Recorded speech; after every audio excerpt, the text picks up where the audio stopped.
My name is Dennis Gill with the Americans in Wartime Experience. Today's date is 26 September 2021, and I have the pleasure of conducting an interview with Robert Stanford here at the 2021 Tank Farm Open House. So thank you, sir, for sitting down and agreeing to talk to us. There might have been some coercion on your daughter's part, but a lot. I don't know anything about it. Yeah. Appreciate that. But thank you for sitting down. Can you just tell us a little bit about yourself? Where were you born? Where'd you grow up? That kind of thing. I was born in Irvington, New Jersey. Really grew up in Philadelphia, and moved to New York with my folks out of upstate New York. Out of New York, this was in the late '60s. I went to one partial semester of college. Hated it. Right. Went down and signed up. I literally went to the big post office down in Poughkeepsie and went to see everybody. And shame on me, the Army was the last place. Right. But they said they'd let me fly if I could pass the stuff. And I said, okay. Not realizing that they were killing so many, it didn't matter. They take anybody with warm blood. Right. Anyway, went in the Army in 67, 68. Went through, the typical basic training regimen, then off to, I'd taken the aptitude test, etc., so I was able in the induction process to be put into the Warrant Officer Helicopter Program. And there we went to Fort Walters and did I can't even remember, 2 months, whatever, primary flight, then to Mother Rucker, Fort Rucker, finished up there, and 2 weeks leave and off to Vietnam. So I was 19 when I went to Vietnam. It was the first time I've been away from home. My first airplane trip was going down to Fort Polk, Louisiana for basic. Wow, is that place horrible? Or was then. I was one of 2 Yankees, I think, on the whole post. Right. And that's when they sent all the aviators there through basic training. Anyway, did a year in Vietnam at 2 Corps. Met a gentleman on the plane on the way over, and he was the instructor pilot for a gun platoon in the 2 Corps. I don't know if this makes much difference, but anyway, it's the 134th Assault Helicopter Company. Anyway, he said, hey, look me up if you get there, if you like a little action.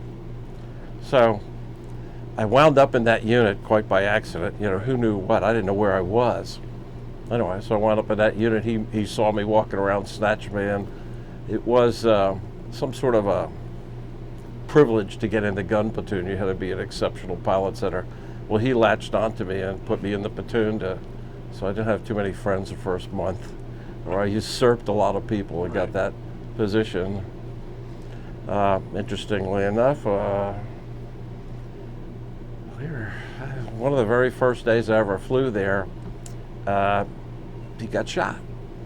And so I needed to get us back home. I had no idea where we were.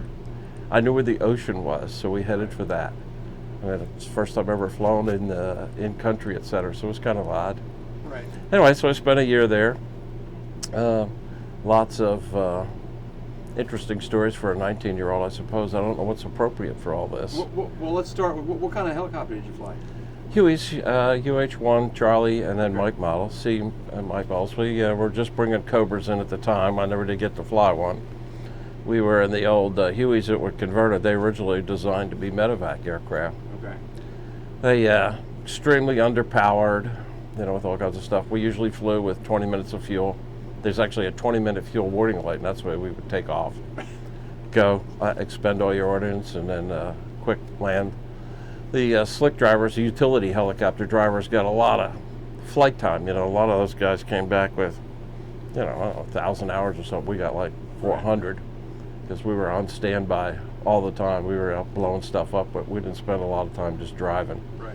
The only time we did any extensive flight is to go from point A to point B, to refuel, to go someplace else and stand by in the field. So, got to blow up a lot of stuff. Got to, support a lot of people, but met some interesting folks, if you will, supporting people like long-range patrols, LRPs. It put everything back into perspective. These guys would be whispering on their radios for you, shoot everybody behind me in the coming down the trail kind of thing, and You go, oh, well, that really is dangerous, isn't it? Anyway, we crashed a few times, broke a few things. I'm not sure what all you'd like to talk about. It just... Let's talk about your very first time in combat. So, how old are you? 20? 19. 19 years old, and now you're Shooting involved at in a war. Yeah. A war that I'm sure you'd heard about. Yeah, it was not popular Not back at that popular point. And now you're in it. Green tracers coming at you is different. That's one of your first wake-up calls is that. Right. You know, I remember, we were in North Vietnam, or actually was it Laos? I don't know. We were across the border where we weren't supposed to be. It was a big operation. It's the most gunships I'd ever seen in one place. I think it was Giannia. This is 50 years ago, so you're lucky I remember my name at this point. Being in the Army, you know, we had nothing for navigation equipment. We had mag compass in your watch and a 1/1,000,000 map. We're flying along with a huge insertion. There was, I don't know, 20 slicks and like 4, maybe 6 gunship, all in formation flying up to this big event. And you hear on the guard radio, the Air Force, which I see is on your hat, that's what I'm going to tell you the story.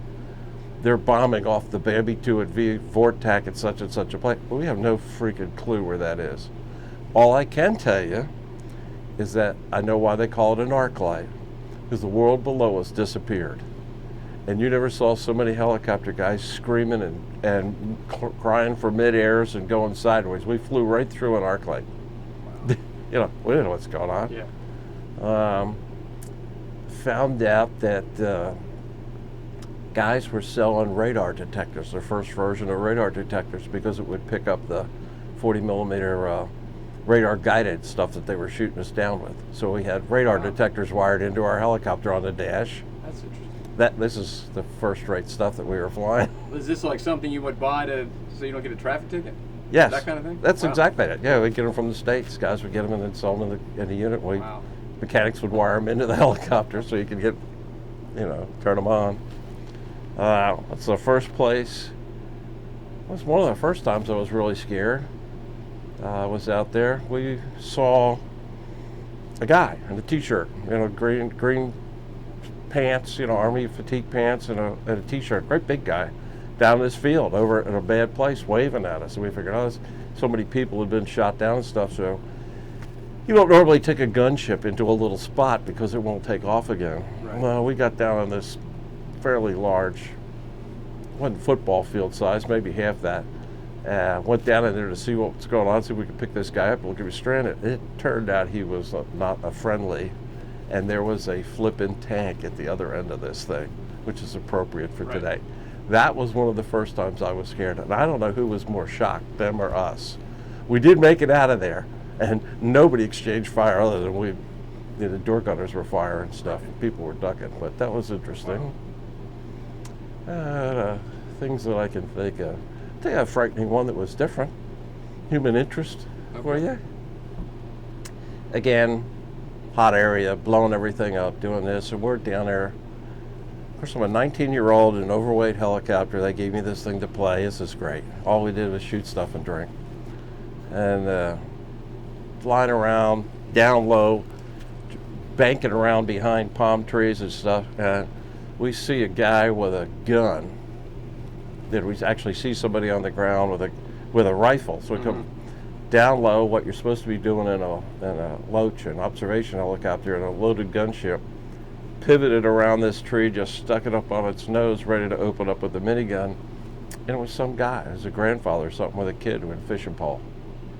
We damn near died, and I can today remember seeing that face. That was a difficult one. And you thought it was a rifle? Yeah, well, when you get around, you see all this thing, and you're down there, and we're taking all kinds of fire and stuff, and it was some guy with a fishing pole with a little kid. Yeah, so it was a weird place. Yeah. And I got reprimanded for rescuing an Arvin that was shot up. Where we did the same thing, an American guy, you get a medal. Right. I remember popping smoke. And we go you get kills. You're out and you get kills, and you do a fly over the little airfield when you get back, and you tie the smoke on the guns, and you go by with red smoke. Right. And all seems kind of ridiculous now, but they made me pay for the smokes. Had to buy them. Right. Air Force story. I was at Phu Hep, which was next to Tuiwa, which was a big Air Force base. The Air Force had everything. They had pavement, the sidewalks. They had cars, they had round-eyed women. We'd go over there with a 2.5 ton, a deuce and a half truck, go to the O Club or do whatever, and we'd just rob them blind. We stole stuff, built our own hooch. We were in just horrific, old wooden barracks where you could see through the walls, Right. and you're lucky if you had a screen or something. Anyway, there was a group of them that were abandoned adjacent to our company area, so we went over to the Air Force, and we got tile, we stole air conditioners. It's terrible. Anyway, we wound up with this beautiful hooch until our company commander happened to see it one day, and we got thrown out, and he took it. Just stuff, Right. It was a different time. Everything between, the bubonic plague. Have that shot sometime. Boy, do people complain about the shot now for COVID, which I got, which is sore for a couple of days? That's sissy stuff. This whole bubonic plague thing, you can walk down the streets like somebody hit you with a baseball bat in the arm. Wow. There, so I don't know exactly what you'd like to know about. What was the tempo like? Were you flying every day? Was there any downtime? Is it one mission a day, two? We were very busy. The unit I was in was assault helicopter company. So had one gunship platoon and a couple of utility helicopters, and our mission was general support of all of 2 Corps. So we were everywhere. We were home a fair amount, but we traveled probably half that time in different places, and was always someplace that something was going on. It was active. The slick guys, they flew their buns off. So much so that we'd get and I don't remember the schedule, but the guns, I think we try to get a day off every 5 or 6 days or something. We would fly in the slicks on our days off, because when we were on duty, we were usually on standby till somebody was in trouble. They'd call you, you'd do a scramble, you'd launch, go blow stuff up, come back, rearm, and you sit around, you're on standby. So as I said, we don't get that much time. So on our days off, typically we flew with the slicks to give the slick drivers an opportunity to get some time off. Right. Quite a few of them got a lot of time. So half of our crashes involved overweight stuff and going through stuff in trees and hitting things, etc., or your co-pilot trying to blow you up with his homemade bomb or some such thing. Right. It was a different time. What did you do when you weren't flying? You had downtime?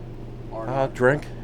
That's what was 19-year-old. Yeah. Drugs were pretty prevalent at that time. The pilots were drinkers. We had a little, ammo box. We took the wood off ammo boxes and built a little O Club in the middle of nowhere, and we'd go trade stuff for beer and whatnot. And so that's what you did. Then as a young guy, that's what you did. Yeah. We weren't into the drug thing. There were people in the unit like that. It just wasn't us. We'd drink beer, basically. We would usually had 3 levels of standby. You were either 5-minute standby with the scramble ship, where you slept right by the aircraft. I mean, literally next to it, everything was there. I'll tell you that story.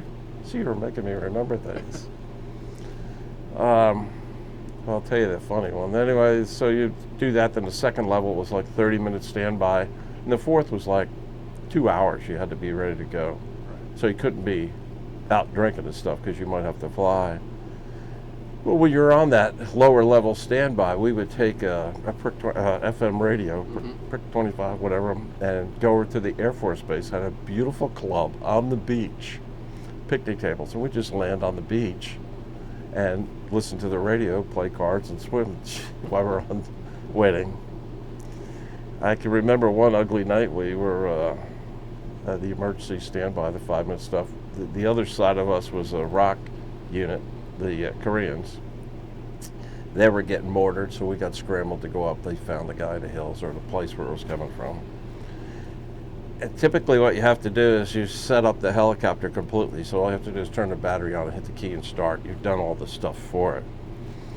And it's hot, of course, with no air conditioning. It's always like 100 degrees and 90% humidity, even when I'm literally twice the man I was there, size-wise. Right. You're always hot. Anyway, I found myself taking off. Aircraft commander started the ship, got it up running, we're going. Crews strap it in, we're taking off, we're scrambling, getting all the directions. You got about a 2-3 minute window in between where we're going and realizing that I was naked. Oh, that is the most uncomfortable feeling going into combat. Naked. Absolutely buck naked. Really? Yes. Flying a helicopter. Had my seatbelt on and no clothes. Never occurred to you that you should put clothes on? Well, you're just running.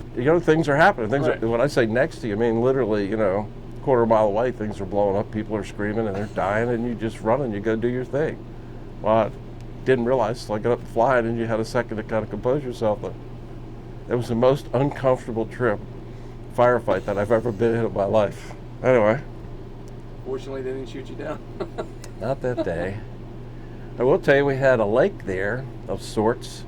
It was adjacent to the Korean base, kind of separated us a bit. And we borrowed a ski boat from the Air Force.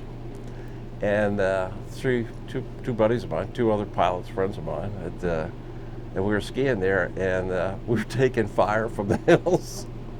We thought the guy, Rich on the Pace, was skiing, and we just thought he was a gunner. There's bullets just skimming all around the water on him. And we got out of there. Anyway. As I said, there's a million stories. Most of them are funny now because, right. How time kind of takes it away. There's a few times you're terrified. I mean, Tell me about being terrified. Yeah. And we had guys coming through the wire at night. I'm duty officer, so I guess you have to appreciate the fact as a warrant officer at that point in time. I mean, your life expectancy was like, I don't know, a month or maybe 3 days. Every class was the biggest class they'd ever had going through. So many opportunities to die. Anyway, you don't know anything about the service. You know nothing. So here I am, a warrant officer. I became eventually a CWB3 and before I got out. You don't really know anything. You don't know anything about command structure. You don't get taught anything other than what you would learn in your first 8 weeks of basics. That's it. Everything else was how to fly because you were going to be dead anyway. And so you all of a sudden find yourself in the sort of real world, and this case was Vietnam, and you're given extra duties. Well, some of them are just silly, latrine 6, so you keep smutting the officer's latrine, or the ammo dump or something. Or when you're the officer of the day, you're in charge of the guard, etc. No clue what you're talking about. Where are all the outposts? They didn't give you a map. It's all different at night. We fly. I'm never on this base. Yeah, well, finding guys fighting and people coming through the wire trying to kill you was really interesting. And out there with a stupid 38 that I probably couldn't hit you with. A little snub-nosed 38. There's something wrong with this. Yeah, that was between that and the tank and green tracers coming at you, and a few times when we screwed up. We were primary defense for Phu Cat Air Force Base. There's a lot of Air Force in this, isn't there? I noticed that. I think it's you with the hat. They had been getting rocketed. They blew up their terminal, did a bunch of other stuff, and they had all kinds of sophistication as far as sensors around their base, but they couldn't deal with anything between you and me. Right. Up close. So they got an Army gunship. So we came in from the field and we looked horrible. We had dog tags, but we had mismatched uniforms. We probably hadn't had a bath in a month. I mean, we looked horrible. Well, this is the officers, so they put us in their lousiest accommodations, which were wonderful. We get to the O Club and they treated us like gods because you guys are really in the war, I guess. Anyway, so there was this colonel. I'm not going to say his name, but anyway, he was in charge of their defense, perimeter defense, and he wanted to know what we could do, and he thought this was great. So we put him in the helicopter sitting on the minigun cans. Of course, he had no seatbelt, no nothing, and he plugged into one of the door gunners' headset so he could hear us. And they shot off some flares, and he wanted to see what we could do. Jeez, at 19, you don't have much sense. Anyway, I'm in charge now. Not only am I the aircraft commander, but I'm the fire team lead at 19. Anyway, we are just doing our racetrack pattern, shooting this flare while it's coming down. We are just killing the crap out of this thing. He's in the back seat. He's not even on this seat. He's hollering and hooting again. And your wingman calls and screams over the radio, "Break." We don't think about it. You just do it. We missed going into the dirt by inches. The flare was on the ground in the sand, burning. And I had target fixation, was just looking, and missed crashing and dying. I think I shook for 3 hours after we got on the ground. Realizing, then it comes to, you realize how close you came to killing everybody. Right. Doing something stupid. A bunch of times taken off out of places, LZ Crystal, where you're just so overloaded, it's so hot, and you're just skipping across the rice paddies and barely making it over the top, pull the engine RPM down, you're about to crash, you inch it back. You do that for 10 minutes, you break into a sweat, and every second it's just not going to fly. Right. Crappy equipment, everything overstressed, and I'll tell you a really scary one. You fear for other people. I'll tell you 2 stories that are fear for other. One's funny, one's good. The good one is the ship that I flew had miniguns on it on either side, electric Gatling guns, and then 2 7-pod rockets. And the nickname of the ship was El Salvo, because no matter what we did to fix that ship, the right side would fire one at a time. There's a stepper switch, etc. Right. The left side would all go at one time. They changed stuff. They swapped the pods around. They changed the stepper switch. Everything. It just did it. That crap would go out of the aircraft. Seemed like inches, but it would go out maybe 100 feet. The rockets would clang into each other, and then they'd just go. And so we're a close air support. We got guys just getting the shit kicked out of them. Popping smoke, kill everything. We don't care. Shoot us. That bad. They're being overrun. It's a LRP team. They're being overrun. We're throwing everything up. And I'm going, oh God. And I called and I said, listen, we're having a malfunction here. I can let them all go, but I'm not exactly sure where they're going to go to. They didn't care. And so you let that thing go. It went, they clanked, and it blew up. And it was the longest time in my life, I think, waiting to hear if they survived. And they did. Yeah. They did survive. It worked out okay. It scared the shit out of everybody, but it scared the shit out of me. So that was a bad one. There was another one. These stupid rockets. PSP, perforated steel planking. You land on a revetment. We come back. You call in. Guns are cold. Circuit breakers are pulled, et cetera, et cetera. Helicopter lands, left skid low. They call it. The left skid comes down, touches first. As soon as the skid touches that shit, off goes a rocket. It's aimed right at battalion headquarters. And I'm telling you, it went from here to that tent. It cleared battalion headquarters by, looked like inches, maybe 10 feet. Sailed across. We're at one end of our compound. It goes across the whole thing, and then you see a big explosion as we're setting it down and shutting down. I mean, it's funny. In the end, it turns out to be funny, but I was absolutely terrified that I just killed a hooch full of our guys. Who knows where this thing? Did a quick shutdown, jumped out while stuff was still running, grabbed the Jeep, and went terracing across the the other side of all these companies where we are through hell. And landed in the back of the PX, blew up a Conic Severe. To this day, I get this feeling of relief. I don't know that you can appreciate what it feels like to think that you just killed all your comrades, and then to find out you blew up their beer, and now they're really pissed at you. It was truly, I was pissed. I mean, people wouldn't talk to me. So, I mean, that probably sums up Vietnam, being terrified, never knowing who the enemy is. I mean, there's another one. The officers in our company, our officers' latrine was a registration point. So, third shot always blew it up. We'd move it. Mama Sons would come in, work on, we hired them. They worked on the hooches, did the cleaning. They'd walk it off. Somebody was doing it all the time. That third shot always took out the officer's latrine. I mean, that's just a fact of life. Right. Middle of the night, 2, 3 o'clock in the morning, pitch dark. I'm going to the head. Get over to the head. I'm in there doing my business. You know about the cans, right? And all that. You don't need it. But then they're doing my business. Boom, boom. Pants down around my ankles. I dive out of the latrine. This is going to gross people out. There's a 55-gallon drum of screen over it that you use to urinate. Dove into this thing in the middle of the night.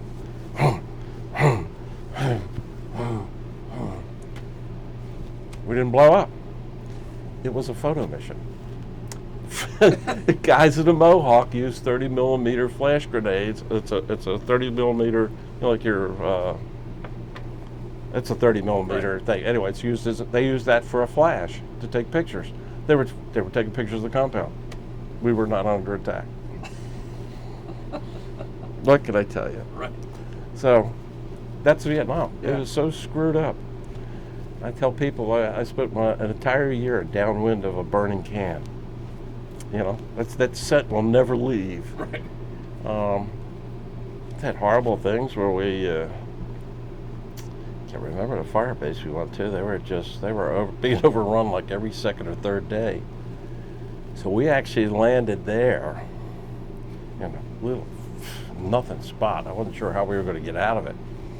I slept under a quad 50. That's pretty reassuring until it starts going off in the middle of the night. Have you ever heard one of those things over your head? Wow, it's a noisy machine. And they were all in the wire the next morning. The next morning they were everywhere in the wire. Yeah, but that's sort of what Vietnam was. It was just one piece of another. We had a pet dog, Idle. Cute little thing that we get the guys. And it died. It disappeared one day. The hoochmates took it, and that was dinner. I mean, they told us they had it for dinner. Wow. What do you say to that? Coming home from the club one night, one of the barracks we were in were long, wooden, nothing barracks, rats running over the beams and all that crap. And sandbags, built up along by your door. Anyway, you ever seen a chase for a dog? They run a big line and then put a line off of that. Well, one of the guys had a spider monkey. Ever seen a spider monkey? I'm sorry, mongoose. Mongoose, okay. Mongoose, because of snakes and stuff. Drunk as a skunk coming home one evening, back to my hooch, that thing jumped on my head. I swear to you, it was like the whole NVA Army had jumped into my shorts. Scared to live in PM. He scratched the living hell out. I don't know which one of us screamed more, me or the monkey. The monk. Anyway. That's Vietnam. It was, 1 minute you're scared to death and people are shooting at you and, bullet holes through stuff. Guys are dying left and right. And the next minute you're just some really off the wall. What? The worst part of it was coming home. Everybody hated us. I mean, we literally got off the plane and people spit at us. I don't know quite how to phrase this because I haven't thought about any of this, but it's disturbing to think that I'm a little jealous about all the people that have gone to like Iraq and Afghanistan and through all this Middle East wars we've been to, and they treat everybody with the respect they should have, the soldiers and such, so they're coming home. And I think about the way we came home and we were crapped on and spit on and vilified. I mean, we literally, when I got to the States, the first civilian airport, there was 3 of us that were the officers on that flight of 300. So we threw our clothes away, we threw our uniforms away, because we just were going to get the shit kicked out of us. Right. And now I think about those same people. It's their kids that are coming home and they're, rah-rah, sis, goodbye. I'm thinking, it's hard not to be, it's very difficult not to be bitter. Right. I'm really proud of the guys and what they've done. I have a lot of young people that are friends of mine that are in the military or have done great things, etc. But it just is. That's Vietnam. That's all it is. Did you guys know about any of that? The protesting and how much the war was hated when you guys were over there? Absolutely. So did it have any impact on what you were doing? Or? Oh, yeah. By one of the guys I flew with, his chicken plate said, "Johnson's hired killer."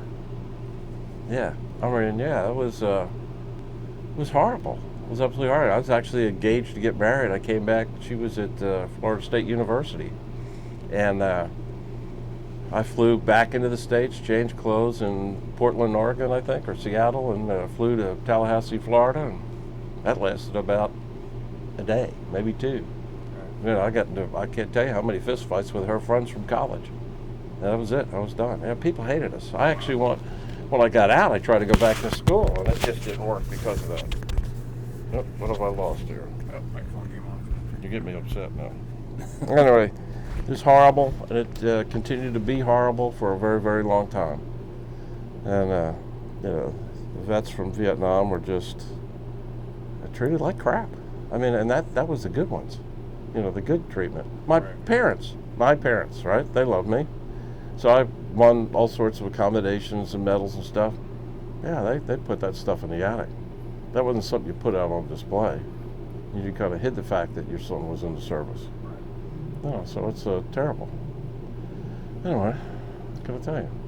A couple more questions for you. Looking back on your time, your combat experience, how do you think that's affected your life? Well, it's affected it a lot. I mean, I'd say that, I was going to say 10, but maybe even 20 years, I was so pissed off I couldn't see straight with the way we've been. It certainly affected me and the way we were treated, not just by the civilians, but everybody, even the VA, who is great now, by the way. But, yeah, it was horrific. I was one ticked off guy, and I'll bet you there were 500,000 others, you know, that were mad. And you just stayed mad. We were mad all the time, the way people treated you, you know. So it's giving me more, I don't know, I said more respect. A little more retrospect about it now. I mean, I just recently went to a reunion from our unit. I hadn't been to one in over 50 years. I hadn't seen some of these guys that survived.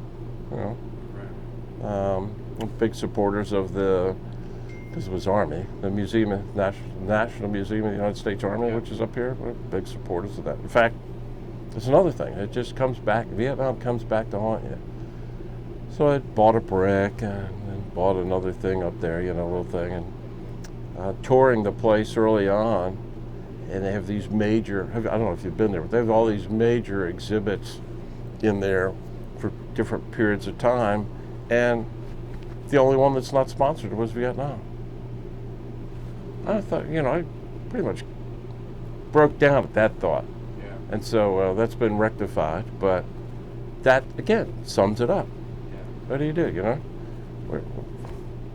Anyway, it was a terrible experience. I think it left many, if not all of us, with a chip on our shoulder. Certainly if you were in combat as opposed to, you know, whatever, sitting around the company headquarters. But I don't know how you couldn't come home with it, not having a chip on your shoulder. You apply for a job, then we're done with you. Here you go. I'm a helicopter pilot, highly trained at this point. Come back for a year. I'm an instructor pilot. I was back at Fort Meade doing all this stuff. This is, you know, I love flying, etc. April 1st, April 30th, 1971, 27,000 of us got thrown out of the Army. I still had 3 years to go. No, we were all relieved of duty, and I was RA. You know, I was a volunteer. 27,000 helicopter pilots got thrown out of the Army on the same day, no benefits, no nothing. You couldn't get a job. My first flying job was probably 3 or 4 years later, and I flew for free for 60 days. That's how many. There weren't 27,000 helicopter pilot jobs in the whole world. Right. And in fact, it was probably 20 years later before I got a flying job, a real flying job. And then anyway, with all the crap that happened in Vietnam, I wound up I couldn't get a license anymore. Physically, couldn't pass a physical anymore. Yeah, that's the other thing. We look around, guys. You know, I got stage 4 cancer from this crap.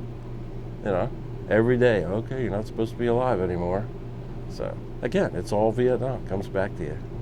That buddy of mine I met at that little reunion a couple weeks ago, and pictures of us breaking rockets down and washing the side of the ship and stuff off. It's all this Agent Orange stuff. I don't know if you ever heard of that. Yeah. But anyway, we were covered in it. We didn't know any better. Yeah, so I don't know. Yeah, it was easy to be not be philosophical, but to be just big chip on your shoulder. That's pretty much what I had for at least 10 years. And I do think that probably everybody did. It's different now. Yeah. It's different now. You get treated different. I see guys in uniform or something, you buy them lunch or buy them dinner or whatever just because you respect what they're doing. It's a different time. And that always is, maybe we're jealous. Again, I'm a little more philosophical now because my friends have taken to calling me cockroach because they don't seem to be able to kill me. They keep throwing something out, it doesn't put me under. So, anyway, I don't know if this helps, whatever. There's a million stories from both sides. Yeah. Last question for you. Our goal is to preserve stories like yours, your experiences. Somebody might watch this several years down the road. Is there anything you'd like to tell them? A message you want to send? Yeah, don't ever do another Vietnam. Don't ever treat service people like that again. No matter what you think, what your politics are, that's a different line. Don't ever do that again. You waste an entire generation of people. I can't think of the numbers off the top of my head, but there were more guys killed in Vietnam than in World War, Korean War, World War II, etc. All put together. There was more of us killed in Vietnam. Yeah. Nobody knows that stuff. And how many are still dying, from this stuff. So that's what I say. Don't ever do this again. War's a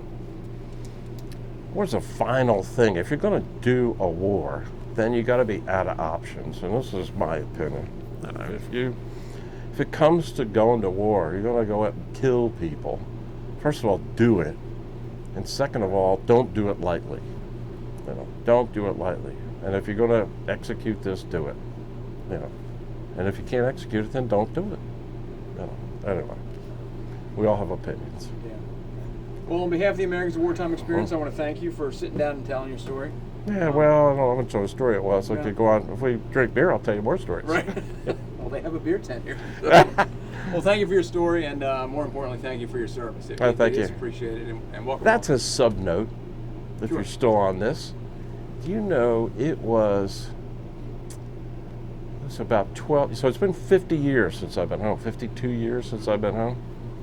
It was about 12 years ago the first person ever said to me, welcome home. Really?